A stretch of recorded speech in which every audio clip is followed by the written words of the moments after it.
আসসালামু আলাইকুম সম্মানিত ভিউয়ার্স, আপনাদের জন্য নিয়ে এলাম সম্পূর্ণ ফ্রি একটি মুরগির খাঁচা সহ বিগ বলেরো গাড়ি। গাড়িটির কেবিন, ইঞ্জিন, চেসিস সম্পূর্ণ ফ্রেশ এবং সম্পূর্ণ সচল ইঞ্জিন কন্ডিশন। বাংলাদেশের সবথেকে শক্তিশালী এবং সবথেকে স্ট্রং কন্ডিশনের বিগ বলেরো এই গাড়িটি বিক্রয় হইবে মাত্র ৩ লক্ষ টাকার ডাউন পেমেন্ট এবং ১৩,৫০,০০০ টাকা মূল্যে চলছে বিক্রয়।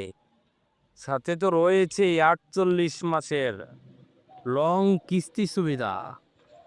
তাই ভার্জিন ইঞ্জিন এবং সম্পূর্ণ সচল গাড়িটি নিতে অতি দ্রুত যোগাযোগ করুন আমাদের স্ক্রিনে দেওয়া নাম্বারে, অথবা আমাদের সাথে সরাসরি যোগাযোগ করতে পারেন জেনিফা মোটরস, কাশীপুর চৌমাথা বাজার, ঢাকা বরিশাল হাইওয়ে সংলগ্ন, বরিশাল সিটি কর্পোরেশন, বরিশাল।